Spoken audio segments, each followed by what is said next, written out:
Hello. Ladies, look at the camera. How are you? Today is number 16, Manipulated Mind, but I had a real hard time psyching myself up this morning. So, I used my music to psych me up. I don't think it worked very well. I'm not as psyched up as my music, but my two psych songs before psych were, let's see, Still Rock and Roll to Me and Ballroom Blitz. And that's on my favorite movie playlist. I keep forgetting to mention how I'm structuring this page, and you might be totally confused if you try to scroll through all my videos and try to find something that's less effective than, well, it's effective, but maybe less effective than trying out a playlist, because I'm trying to organize, keep everything in playlists. But that's that. I've been thinking of various commercials also to advertise, to get people to try to click on. I'm trying to come up with clickbait. Should I give you guys a sneak peek? It's not going to be a sneak peek. You're never going to see it until you see it, and then you'll come back here, and then you'll see it, and then you'll see that you could have seen it before, but you didn't because you weren't here. So, here's one of them. In fact, maybe this is the recording of it. So one of my ads can be, oh God, my brain hurts. If I wanted to work out for my brain, I would have gone into debt for it. It doesn't seem to. It's lacking just a little something. Anyway, with all that aside, I've sung the tunes. I've bullshitted for 2 whole minutes, and now for the brainwashing.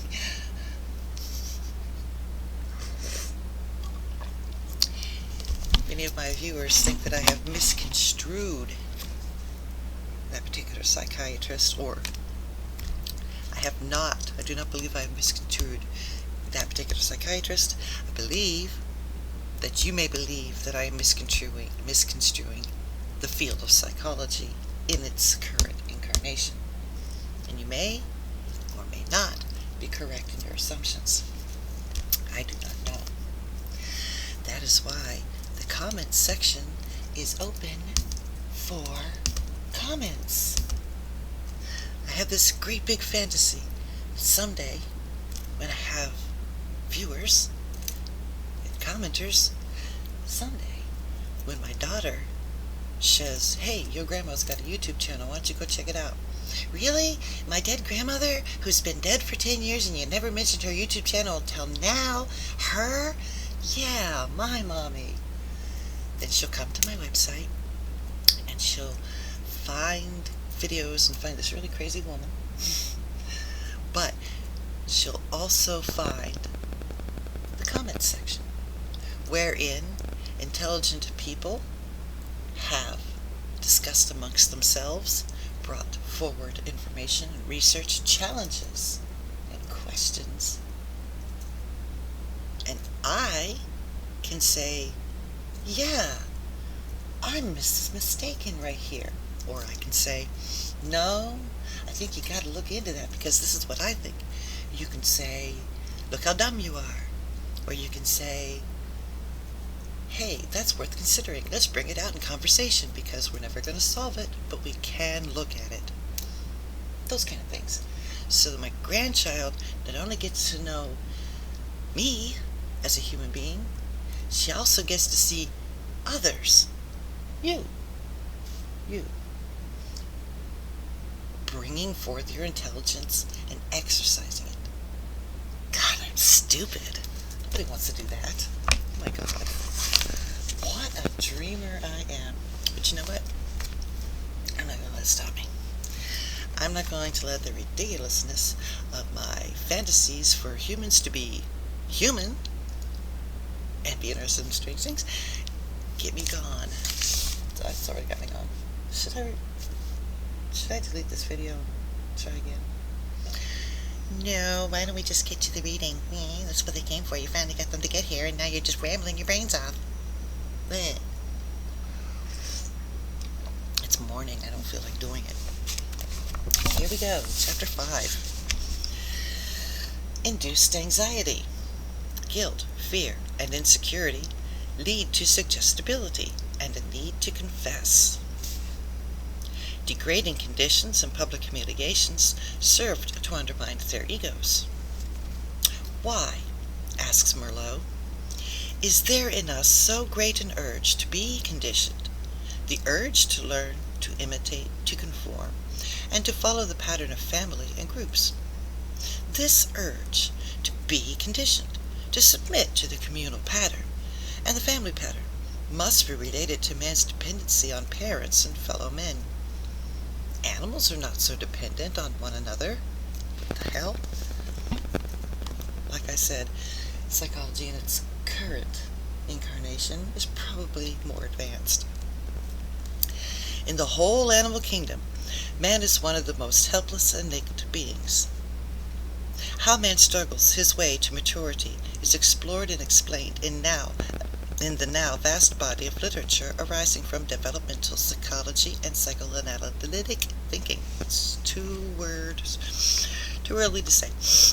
Anyway, most of a child's early needs are similar to those of young animals. He is dependent on his mother for food, protection, and warmth. But it takes much longer to learn to hold one's own and to survive in a complex thinking society. And therefore the child is dependent far longer on his parents and susceptible far longer to their conscious and unconscious influence. He is, as he grows, testing out his environment, forming his identity, and using the reactions that meet his own actions to help him establish his potential and his limits, as well as to form and trust assumptions based upon them. He is learning to create a personal framework from within which he will operate as a member of society, and he wants a secure base from which to move out and explore. That secure base, provided by the love and nurture that he can count on as a constant from his family, but that love may be seen by him as conditional upon his obedience of certain ground rules. American psychologist Carl Roberts believes that almost every child is the product of conditional positive regard.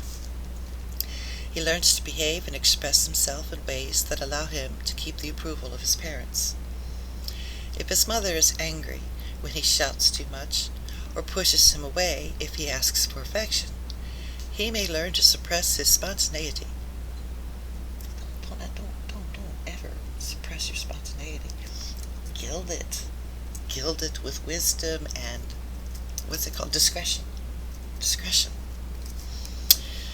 He may learn, or his desire to be held or touched, in order to keep her good feelings toward him.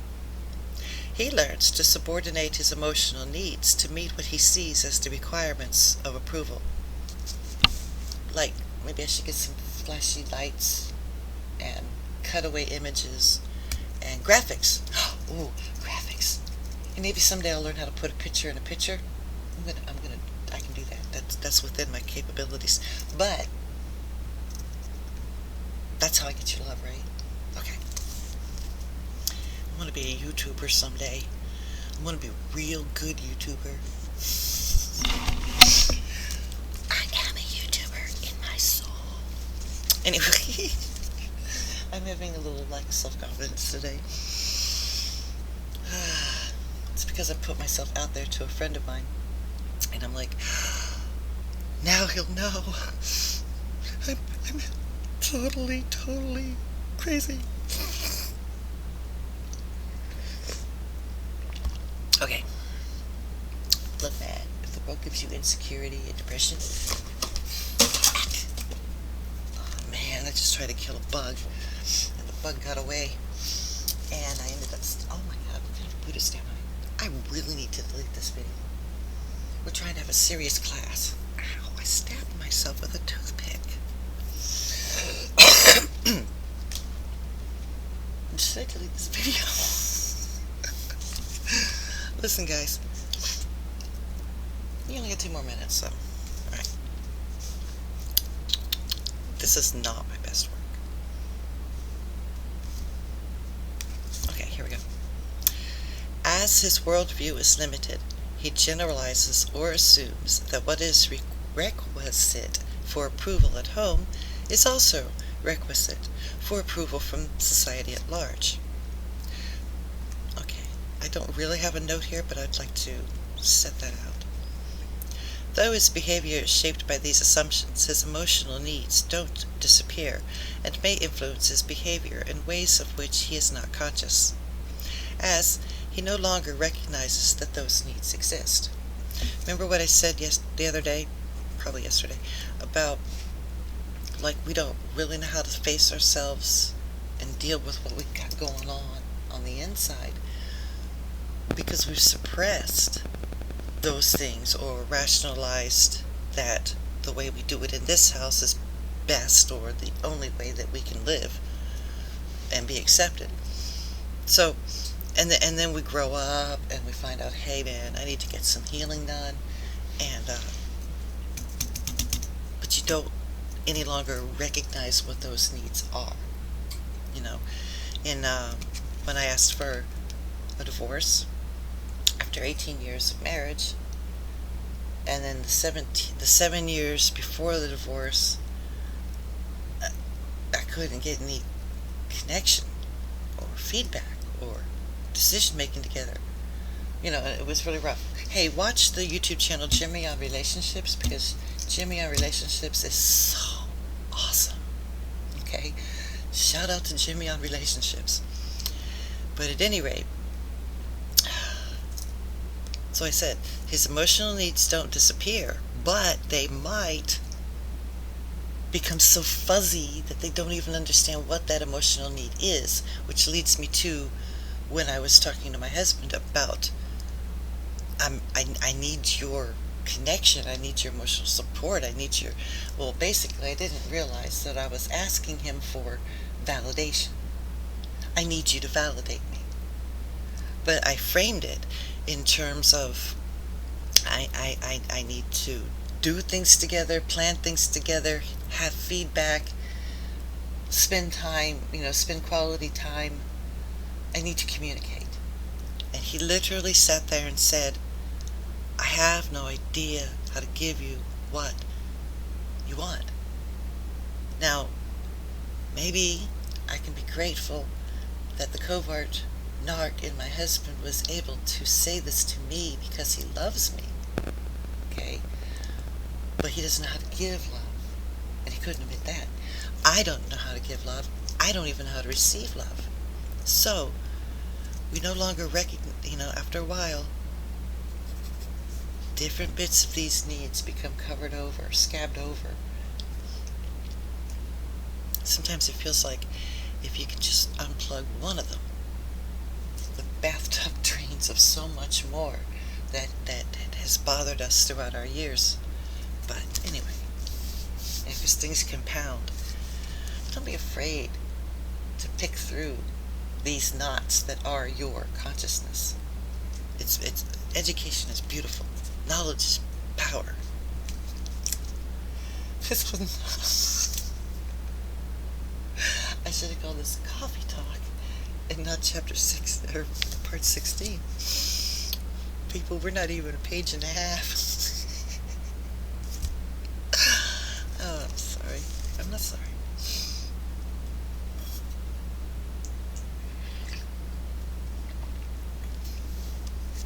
Okay. Every child needs to know, in an alien and confusing world, what responses he can expect to different actions he may make, so that he can store the information and operate safely on the basis of it. He needs to know that he can take certain events and reactions for granted. He needs to know that he can take certain events and actions for granted, so that he can explore beyond them. And if he can't, He won't. Psychologist Erik Erikson has plotted the physiological development of individuals from such a framework. He suggests that there are 8 stages in development of identity, and only if the conflicts that arise at each stage are successfully resolved will the individual achieve a sense of secure identity. Stage 1 is trust versus mistrust. Only if a mother meets the child's needs for attention, affection, and sustenance will the child learn to trust other people. May I make a snarky note here? No. Shut up. See how here what she's done? If a mother meets the child's needs, and see how before and previous, if anybody has any suggestions, may he put it in writing. Stage 2 is autonomy versus shame and doubt. By the age of 3, he is already exploring the world as he knows it and starting to act independently. If he receives encouragement from his parents, he learns to trust himself and his actions. If not, he learns to doubt himself and his abilities instead. At about age 4, the child enters stage 3, initiative versus guilt. He is now asking questions, coming up with his own ideas, making up his own games. If his parents encourage him, he develops confidence in himself. If they display impatience, he feels guilty and learns to be wary of initiating activity for himself. He may grow up to be dependent. I need to stop here. This is my channel. This is my legacy to my granddaughter. So, let me tell you a little story about Grandma, okay? So, my sister and I are 8 years apart. I'm older. And she was in her about 4 or 5, therefore I was around 12 or 13, something like that. She was at this stage, initiative versus guilt, but she was at this stage of being able to play along with the things that I wanted to do, and I wrote a little play. I wrote a little skit, and I got her to help me act it out. And it couldn't have been more than 5-10 minutes, given I just wanted to make a funny skit, and I had to get my sister to, and the Freudian slip we'll have to discuss later. I could get my sister to do it. And so I brought my mom out when we were all ready, and so she watched me begin the play. Like I had barely set up my sister on point and delivered a line or two, when my mom threw up her hands and turned away, walked back into the house, saying that I was wasting her time. And I always waste her time with that kind of thing. I guess I'll never be an actress.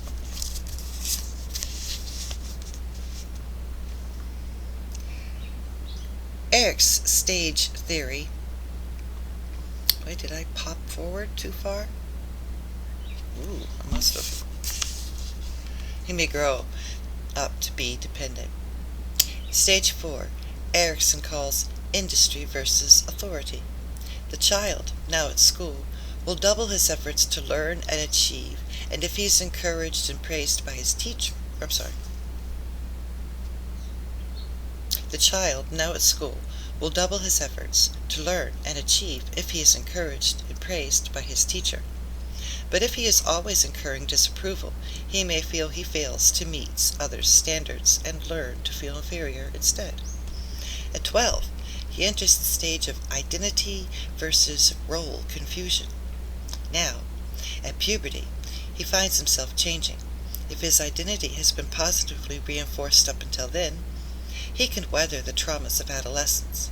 But if he has been thwarted and made distrustful of himself and his potential, it is a frightening period of identity crisis and uncertainty.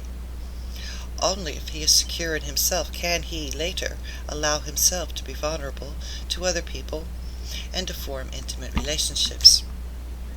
If not, intimacy is threatening and must be protected against.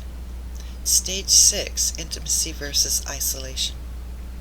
The two remaining stages occur in middle and old age. Oh, yay, I'm in isolation. When again, changing circumstances may provoke identity crisis. We can stop here. I'm just pretty much roofy, goofy. Alright. Now, how am I going to describe this one? Good night, good morning, wherever you are. I said